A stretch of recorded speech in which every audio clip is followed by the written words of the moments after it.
our snow can be hit or miss. So it's either it's there or it's not, but we can go through like a blizzard in a day and then tomorrow it's 65 degrees. It's very confusing. Yes, I'd love to take your money, but don't come to me and say, I'm going to buy a dog. I want to breed. I have no background in it. Here's X amount of money. Let's go. The first thing I'm going to tell you to do is pump your brakes a minute. Let's chat and let's make sure you understand at least some of what you're getting into.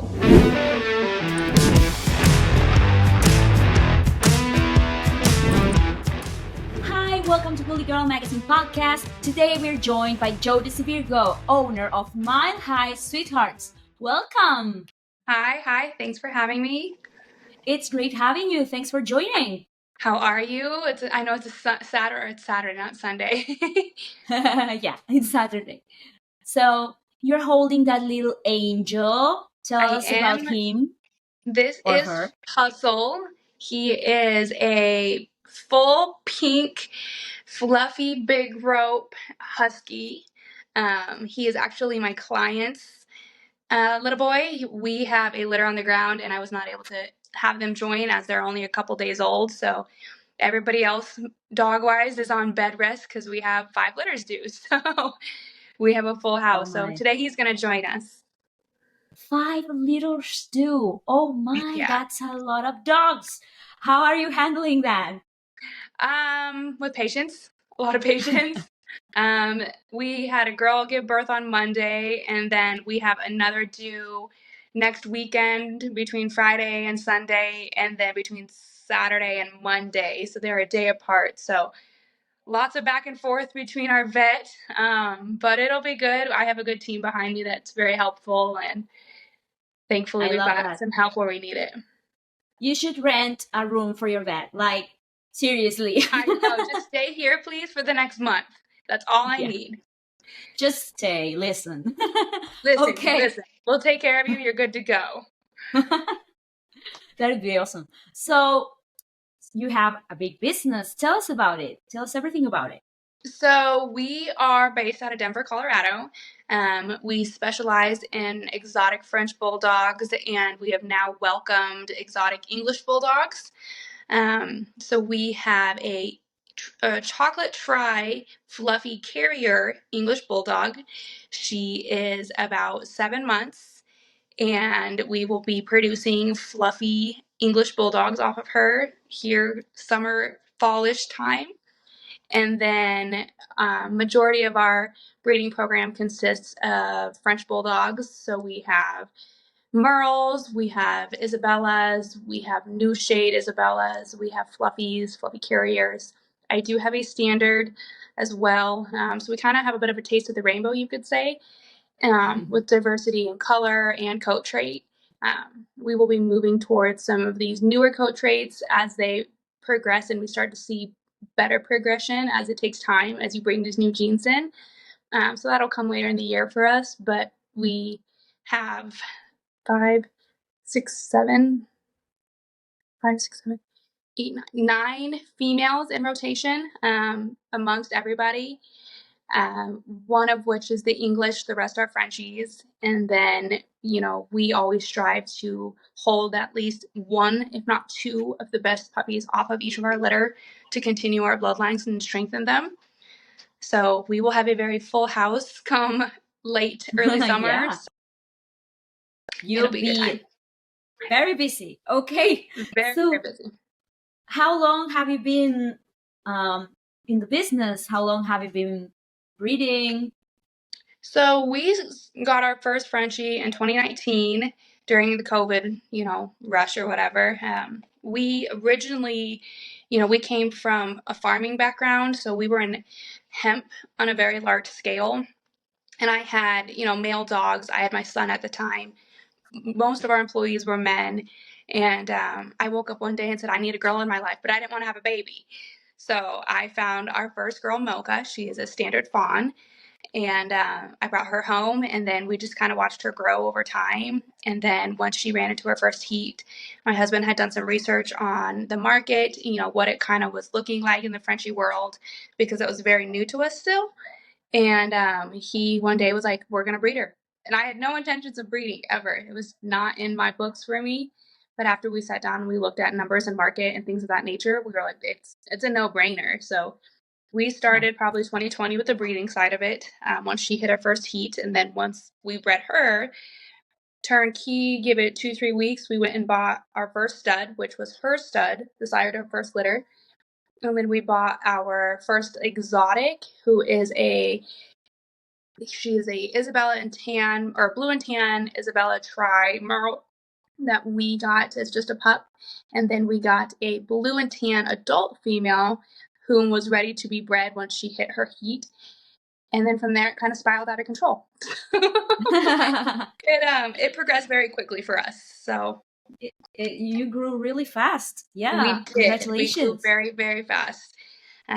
It took some time to get from that growth. We definitely, a lot of people don't like to talk about the downfalls. We did have a very rough first year and a half, not really knowing everything we're getting ourselves into.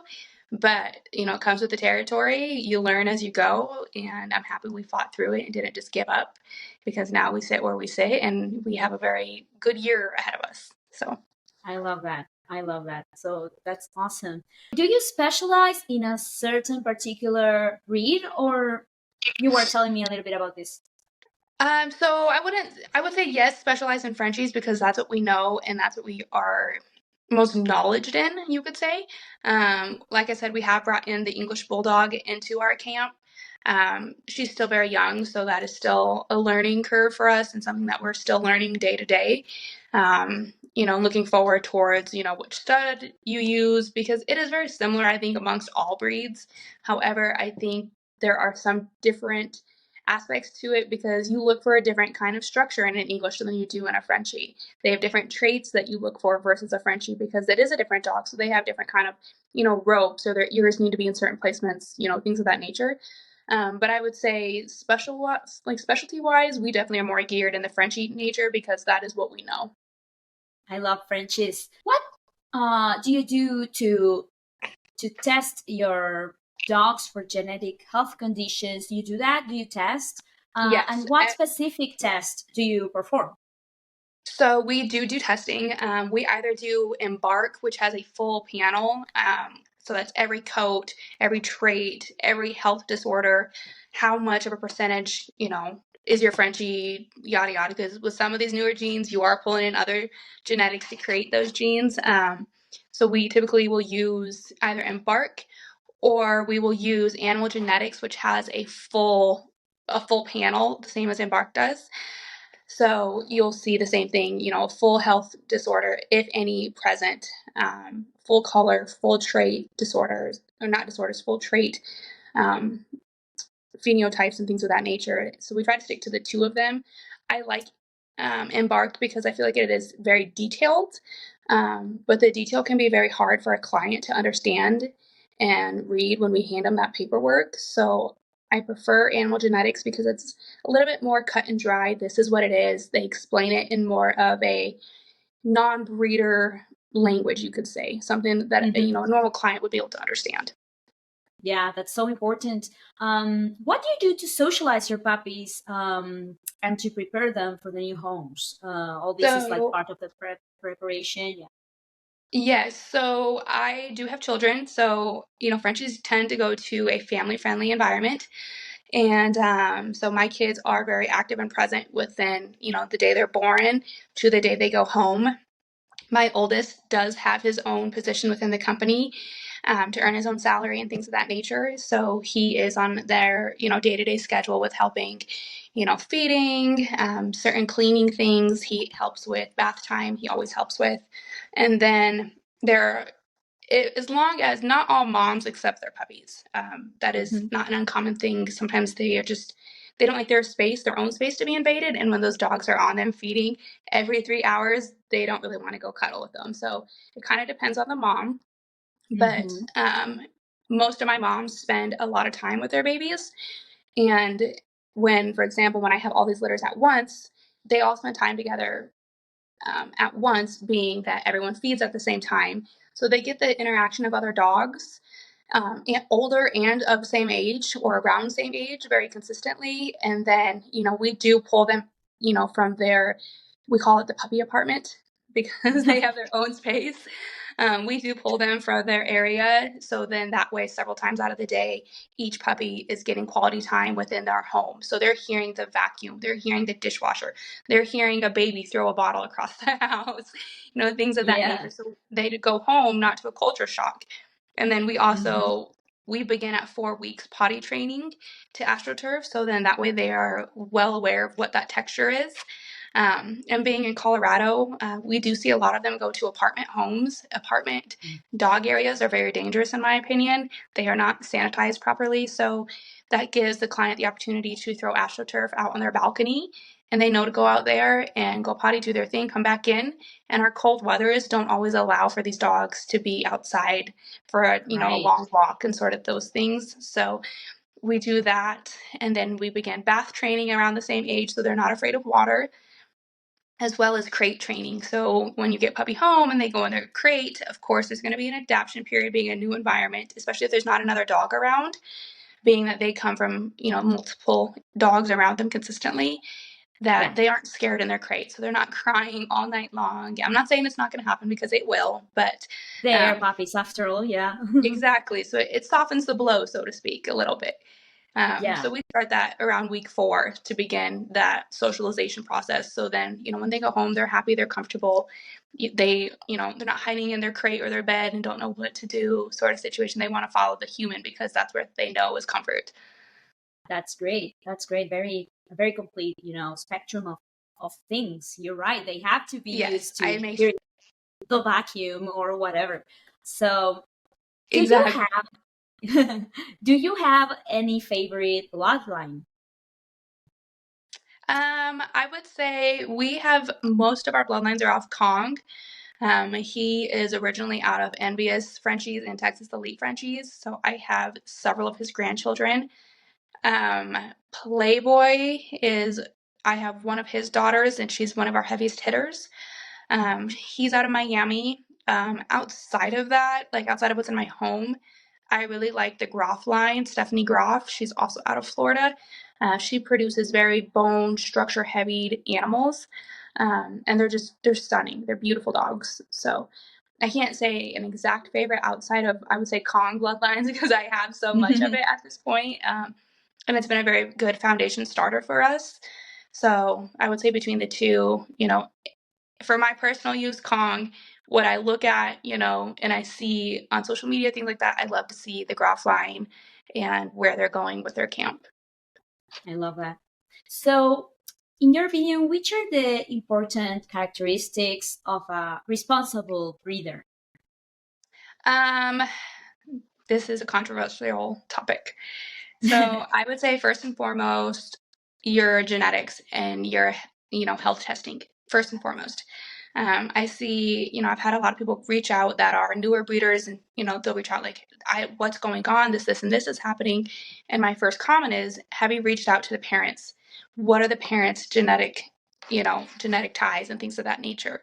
Um, our biggest thing is to make sure that both of our parents excuse me, sorry, Mhm. to any of our litters are health tested, clear, no issues, because we know that denotes back into the litters. So health first and foremost, demeanor secondly, first and foremost. I do most of my breedings live, so I do get to spend time with the studs a little bit. Most of the studs that we use, I've spent multiple times with, so I know their demeanor. I know who they will be best with for my program, and whose Mhm. personalities are going to mesh well. So health, demeanor, I think probably my two biggest, and then I think what's going to come in next is your color traits, your coat traits, and to see Mhm. what you're going to produce to make appease the client's eye the most. Yeah, absolutely. And so also being a responsible dog breeder is related to how you feed your dogs. What's the diet they have throughout the year? So our diet consists of kibble. We do during breeding, we keep it very minimal. I know a lot of people give a lot of breeding supplements to their females. In my experience, I have done the supplements, I have done the specialty diets. It only caused me more issues than not. So I keep it very simple: a multivitamin, um, That's it. They are on puppy feed the minute that they are bred, or excuse me, sorry, the minute they go into heat. So we Mm-hmm. do transition into a puppy feed. Generally speaking, it's going to be Taste of the Wild. I like their ingredients first and foremost. I'm an ingredient kind of person. And then we do raw as well. We own a bison company also, so we do a lot of bison meat for our dogs, Wow. and fruits and veggies. But in terms of my camp as a whole, we try to keep it less is more. Mm-hmm. So, how many times do you feed your dogs during the day? When my girls have been bred, they are free fed, so they eat on their own will. My younger girls, I don't do that, or I will have a disaster. Their little bodies just don't process food that, they don't digest it well enough. It just kind of comes straight out. So we Mm-hmm. do feeding in the morning and feeding midday. I don't push it too late into the night. Otherwise, we have potties, middle of the night, and that's no fun, especially when you have a newborn baby and they're barking because they need to go outside. So we try to Right. close that window no later than 4 or 5 p.m. That's so important. And so, Denver is very cold. How do you keep them in shape, during the cold months? So cold weather, keeping them in shape really consists of, we do increments of about 15, maybe 20 minutes outside, and then we'll bring them in, we avoiding frostbite and things of that nature. Our snow can be hit or miss, so it's there or it's not, but we can go through like a blizzard in a day, and then tomorrow it's 65 degrees. It's very confusing, but colder weather, they do in and out several times a day. If they're not in for like a downtime nap time, so to speak, I Mm-hmm. don't bring them all in the house at once. But like in our living quarters, they come out in increments of two so they can run around the house, play, and things of that nature. That's great. So, I'm a buyer. I want to purchase one of your puppies. Walk me through the process. What's that like? So our process usually begins with a client reaching out. They let us know what they are looking for. Are they looking for a fluffy? Are they looking for a standard coat? Are they looking for a fluffy carrying coat? Um, I generally will typically ask a budget, not to sound rude or disrespectful, but it helps me know how to guide you, because if I don't have it, I know someone that may have it, so I might be able to make a connection for somebody.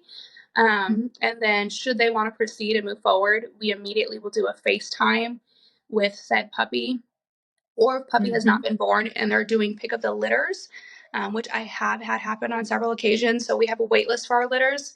We will do, FaceTime with mom. Generally, my studs are out of state.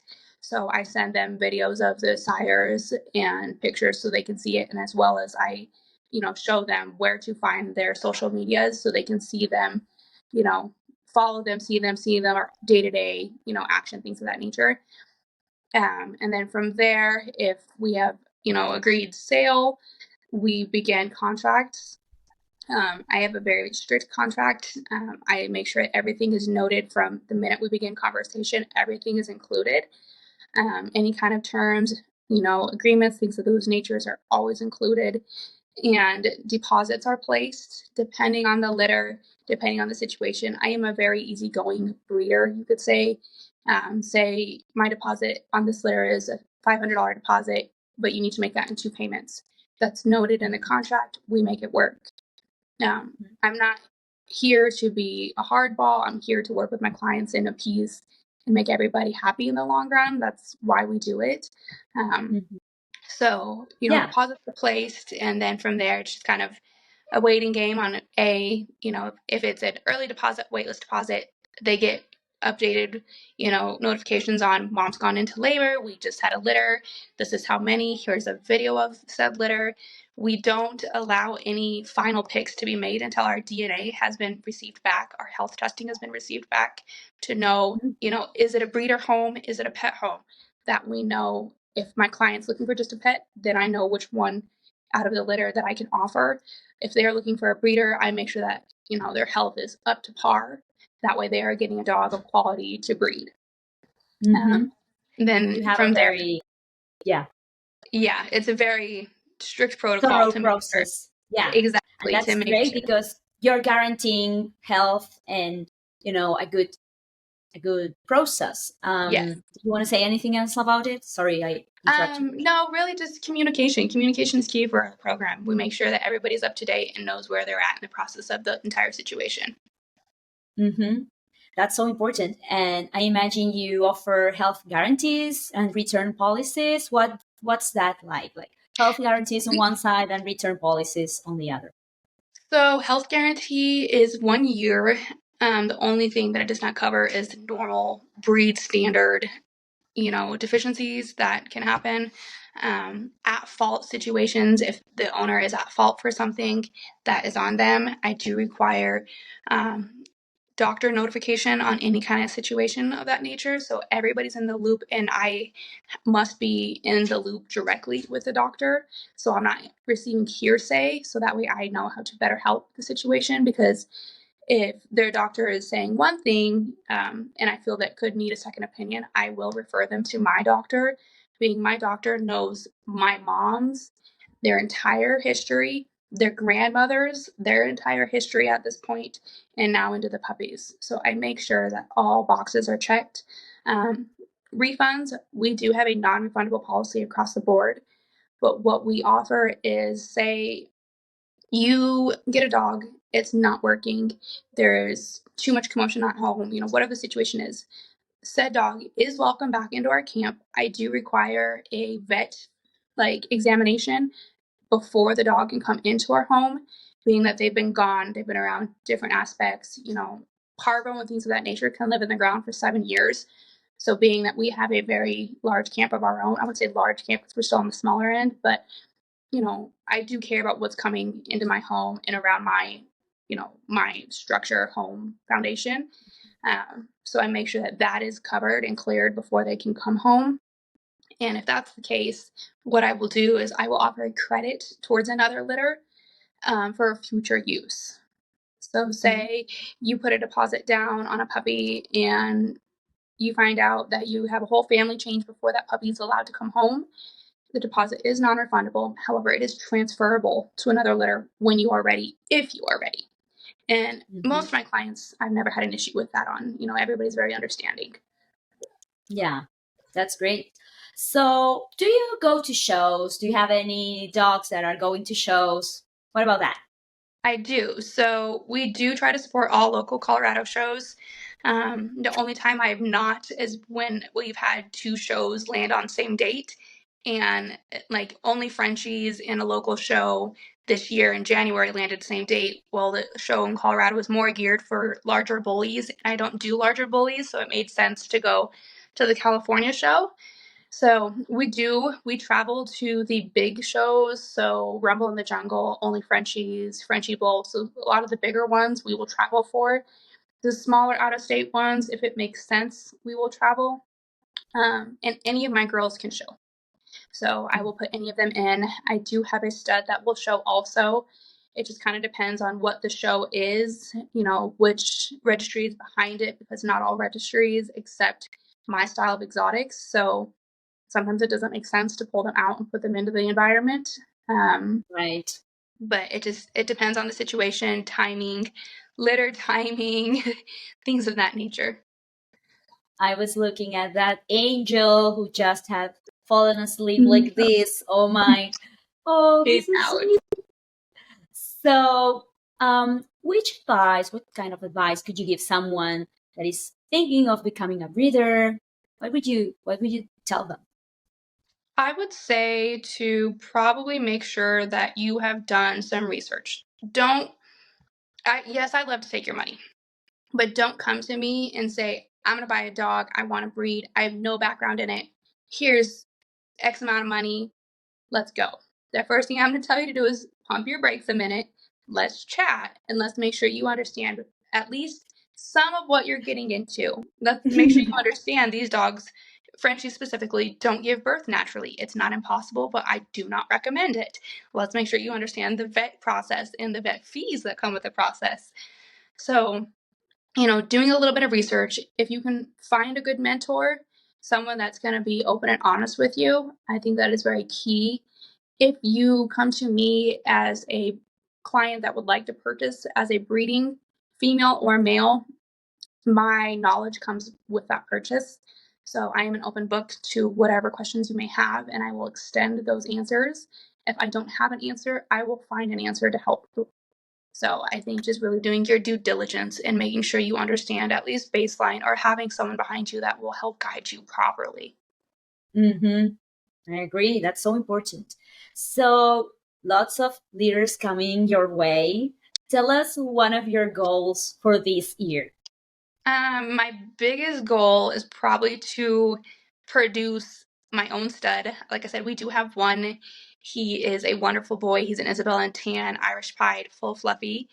He is off of a Kong bloodline. He's a direct Kong grandson. However, he's not my star per se. I love him. He's my boy, but he's not like my go-to. So our Mhm. biggest goal this year is to create one or two off of our bloodline. So we had a breeding last year that we kept several females off of two moms. So now we have granddaughters. So our goal is to pull up from those granddaughters a grade A quality stud, a stud that I can take to any show that's going to be a good eye catcher, that's going to be a proven well producer. So that is probably our biggest goal. And then just really staying consistent with our clientele and expanding at a rate that's not going to sink us, but also help get us in, two steps ahead a little bit. Yeah, great goals ahead and many things coming ahead. So, let's think 10 years from now. What do you imagine in the bully breed community? What would you like it to go? Where do you see it going? Oh boy, I can say in the last 4 years it has grown a lot. You're seeing a lot of new genetics. Um, some of these newer genetics that you're seeing, the pinks, the velvets, the non-shedding flutal, so hypoallergenic, I think is especially the flutals, the hypoallergenic trait is going to be huge in the next 5 to 10 years. What I would like to see is it to be perfected, so then you're not getting, I know people that have had full pink litters that carry that pink gene, but those dogs are full, they're throwing flaws that Frenchies should not have. The Mhm. ears are not in right placement, tails are not proper, things of that nature. So I would love to see it growing and correcting and, in a sense, perfecting really these newer genes as they come. I do think that the hyperallergenic is going to be the next biggest, once it's perfected, thing for the Frenchie genes. That's a big thing coming. So, what separates your kennel from the competition? Mm, that's hard because even some of my competition, I've done a lot of business with myself. So I can't necessarily say that there's a separation, because if you are around the right circle, you are all as one. Now, some of those people may be 5 years deeper and more knowledgeable than you are. So, I mean, knowledge difference, there's a difference. But I wouldn't say, in terms of competition, there's a whole lot that sets any of us apart if you're doing it the right way. If you're not doing it the right way, you will see separation in clientele. Um, what's the way to put this, clientele level. So where you're making your sales, who you're making your sales to, um, clientele, what's the word, um, I just spaced, like the way clients are treated, hospitality in a sense. I can say Mhm. my hospitality is definitely a little bit more rare than others, being some breeders, unless you've done a solid amount of business with them, they're not going to give you the knowledge or answer the questions that you have, because you have given nothing into them. Why are they going to give to you? I don't really have that mindset. I have had breeders reach out when they've needed help, and I will extend that help as far as I can. Reason being is that's happened to me several times.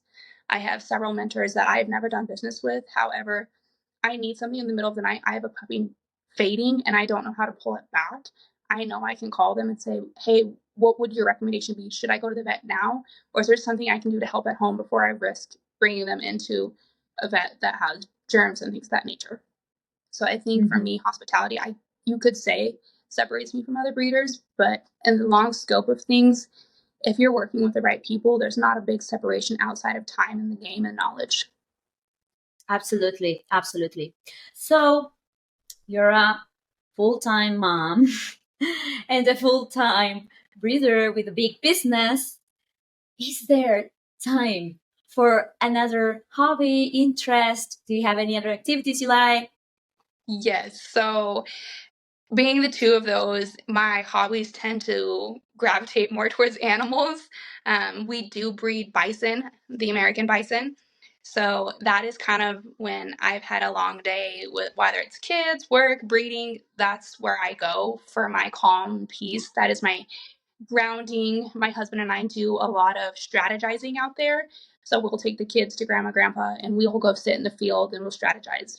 There's something about the bison in general that is very humbling and very grounding, that it pulls you to a different aspect of life where you can block all the noise out and really focus on the things that you need to focus on. Mhm. So hobby wise, definitely my bison. I love them. I would say they're more of my 2-ton lap dogs than anything.